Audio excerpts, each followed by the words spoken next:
Good morning student. जैसा कि हमने आपको पिछले वीडियो में बताया था वैसे ही हम आपको आज अगली वीडियो ठीक है इस वीडियो में बता रहे हैं कि आपको नेक्स्ट प्रश्नावली के बारे में बताएंगे। नेक्स्ट प्रश्नावली है हमारी जिसका नाम है संबंध और फलन। ठीक है, चैप्टर 2 है जिसमें हम संबंध और फलन पढ़ा रहे हैं।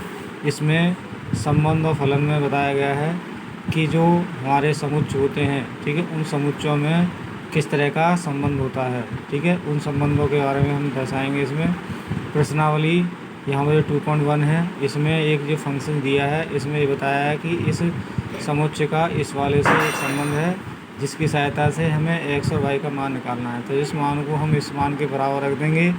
तो यहाँ पर जो वन लिखा है इस वन को, ठीक है, इस वन को हम यहाँ पर इधर लेके जाएंगे। फिर क्या करेंगे, यहाँ पर एलसीएम लेंगे। एलसीएम में 3 आ जाएगा, 3 एकम 3 हो जाएगा। 3 में से 5 में से 3 घटाएंगे, 2 बचेगा, 2/3 आ गया। x/3 बराबर 2/3 लिखा, 3 से 3 कट गया तो x बराबर 2 आ गया। ठीक है, इसी प्रकार से एक जो दूसरा दे रखा है मान हमारा जो y माइनस के 2/3 है जिसके बराबर में हम 1/3 लिखेंगे। और जो माइनस के 2/3 है उसको हम बराबर में इस तरफ ले जाएंगे तो ये प्लस के 2/3 हो जाएगा। फिर यहाँ पर हम एलसीएम लेंगे। एलसीएम में हमारा 3 आ जाएगा और इस 2 और 1 को जोड़ देंगे, जोड़कर हो जाएगा 3। तो हम लिख देंगे इसे 3/3। तो y का मान इस तरीके से क्या आ जाएगा, 1 आ जाएगा। ठीक है, ये हो जाएगा y। ठीक है, तो समुच्चय ए में 3 अवयव हैं। अगला सवाल जो कह रखा है इसने कहा कि समुच्चय ए में 3 अवयव हैं। तो हम इस तरीके से लिखेंगे PA या NA लिख सकते हैं बराबर 3। ऐसे ही देखो इसने बी में दे रखा है समुच्चय में 3, 4, 5 दिए हुए हैं, 3 अंक दिए हैं। तो इसमें भी हम बताएंगे कि 3 ही इसमें अवयव हैं, 3 अंक हैं तो 3 अवयव हैं। अब इसने कहा बताइए कि A गुणा B में कितने अवयव होंगे। तो हम क्या करेंगे, जो 3 इसने दे रखी है उस 3 का 3 से गुणा करेंगे तो 9 आ जाएगा। तो अवयवों की संख्या हो जाएगी 9। इस तरीके से हम बता सकते हैं कि इसमें अवयवों की संख्या 9 होगी। ठीक है, इससे अगला सवाल है जिसमें g का मान इसने दिया है, एक h का दे रखा है। अब इसने कहा कि g गुणा h बताइए। तो g गुणा h हम कैसे करते हैं, जैसे संख्याओं में हम जो हमारे एल्जेब्रिक समती मतलब बीजगणितीय योग में जिस तरीके से बताया जाता था x + y या x + yz हो, इस तरीके से गुणा करना होता है। तो कैसे करते हैं, तो जैसे यहाँ पे संख्या दे रखी है उस तरीके से इन संख्याओं को यहाँ लिखेंगे और इस 7 का इस 5 से, 4 से और इस 2 से करके इस तरीके से लिख के दिखाएंगे। ठीक है, गुणा का मतलब है कि गुणा नहीं करना है, बस खाली इसको एक अवयव के रूप में लिखना है। तो 7,5, 7,4, 7,2 इस तरीके से लिख देंगे। ऐसे ही अगला जो है 8,5, 8,4, 8,2 के रूप में इसे लिख देंगे। ठीक है, ये 2 के रूप में देखो ये लिखा हुआ है, इसमें लिख दिया। इसी प्रकार से यहाँ पर h गुणा g जब निकालेंगे तो इसमें भी इसी प्रकार से करेंगे।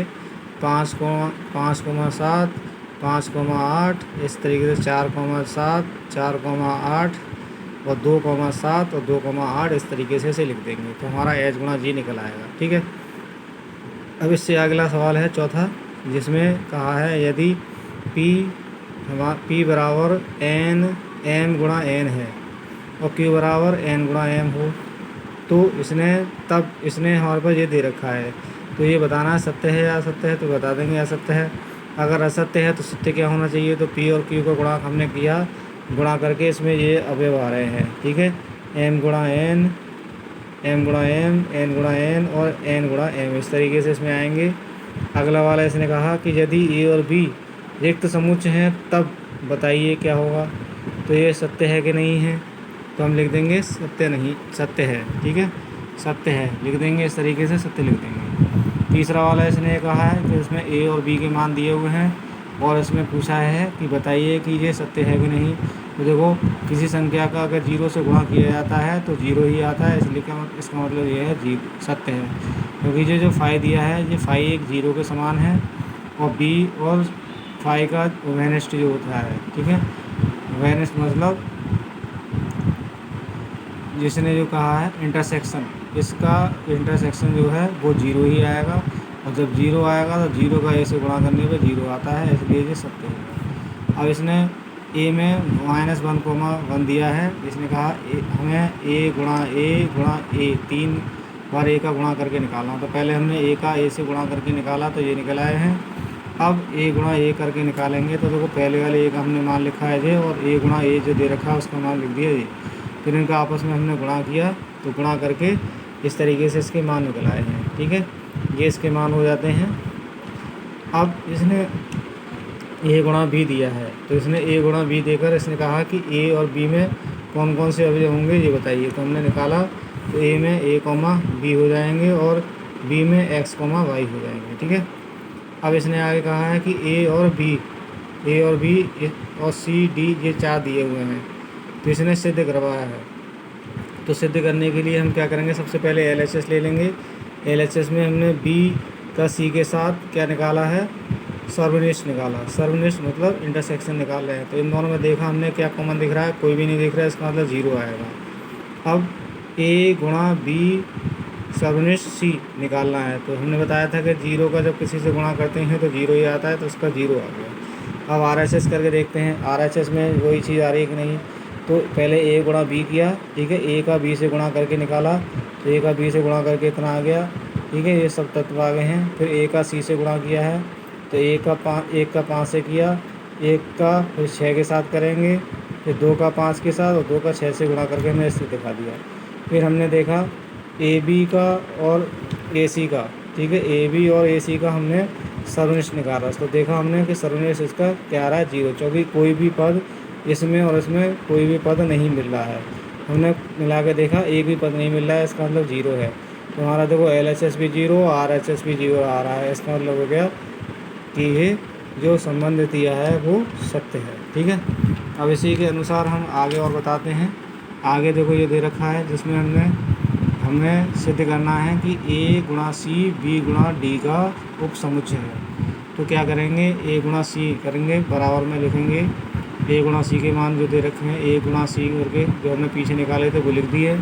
बी गुणा डी निकाल लिए, बी के लिखे और डी के लिख दिए। फिर उनका गुणा करके हमारे जो अवयव हैं वो बन गए। ठीक है, अब हमने देखा कि इसमें देखो इसमें जो मिल रहे हैं 1,5 देखो इसमें भी है, 1,6 भी है, 2,5 भी दे रखा है और 2,6 भी दिया हुआ है। इसका मतलब ये है कि इसके सारे तत्व इसमें मिल रहे हैं। तो इसका मतलब ये है कि ए गुणा सी बी गुणा डी का उपसमुच्चय है। अब हमने बी के ए और बी के लिखे। 8वां सवाल है, इसमें ए और बी दे रखे हैं, इसने ए और बी का गुणा करा है तो हमने गुणा करके लिख दिया ये। अब इसने पूछा था कि जो ए गुणा बी के अवयव आ रहे हैं उनके उपसमुच्चय कितने होंगे। तो उपसमुच्चय निकालने के लिए इसमें जितने दे रखे हैं उतने पर हम 2 पे गुणा करके लिख देंगे। ठीक है, क्योंकि सब में 2 हैं तो इसके हिसाब से अगर इसका किया जाए तो 2 पे घात 4 है, 2 के घात 4 का मतलब है 16, तो उपसमुच्चयों की संख्या 16 हो जाएगी। ठीक है, अब एन ए बराबर 3 एन बी बराबर 2 दिया हुआ है तो ए गुणा बी करेंगे। ठीक है, तो इस एन ए बराबर मतलब 3 है, 30 का मतलब है कि इसमें 3 अवयव है। एन बी बराबर 2 है तो इसमें मतलब 2 अवयव हैं। ए गुणा बी में जो इसने अवयव दिए हुए हैं इसके अनुसार हमें लगता है कि जो पहले जो पद होते हैं वो हमारे ए के होंगे और दूसरे जो पद हैं 1 और 2 वो बी के होंगे। क्योंकि देखो इसमें 3 का है तो एक्स वाई जेड 3 हमें दिखाई दे रहे हैं और इसमें 2 का है तो इसमें 1 और 2 अंक हमें दिख रहे हैं। तो इसका मतलब है कि ए बराबर एक्स वाई जेड और बी बराबर 1,2 हो जाएंगे। ठीक है, अब इसने अगला सवाल जो दिया है इसमें ए गुणा ए में 9 लिखा है तो 9 का मतलब हो गया 3 का स्क्वायर। ठीक है, 9 का मतलब है 3 का स्क्वायर। इसका अर्थ ये है कि इसमें 3 के हिसाब से दिया हुआ है। तो इसने यहाँ पर कहा कि यदि मान लीजिए माइनस के 1,0 या 0,1 हो तो बताइए। तो इसमें ए में जो अवयव हमारे 3 दिए हुए हैं, ए -1 0 और 1 इस तरीके से दे रखे हैं। क्योंकि देखा हमने यहाँ पर 3 तरह के अंक हैं, एक माइनस का है, एक 0 है और एक 1 है। इस तरीके से हमने ए के अवयव निकाल लिए हैं। अब ए गुणा ए करके हमने ए गुणा ए के अवयव निकाले। तो देखो ए लिखा, फिर गुणा में एक दूसरे ए का मान लिख दिया, फिर इनके गुणा करके हमने निकाला। तो इसने कहा था कि इन 2 को छोड़कर बताइए शेष अवयव और क्या होंगे। तो हमने इसमें इस वाले को और इस वाले कहाँ गया ये रहा, इस अंक को छोड़ दिया और बकाया जो शेष हमारे अवयव हैं वो हमने लिख दिए हैं। ठीक है, इस तरीके से इसके जो शेष अवयव थे वो हमें शेष अवयव प्राप्त हो गए हैं। ठीक। और हमने जो हमारी प्रश्नावली 2.1 है जो हमारी समाप्त होती है। इसके बाद जो नेक्स्ट प्रश्नावली होगी उसको नेक्स्ट वीडियो में बताएंगे। तब तक के लिए नमस्कार।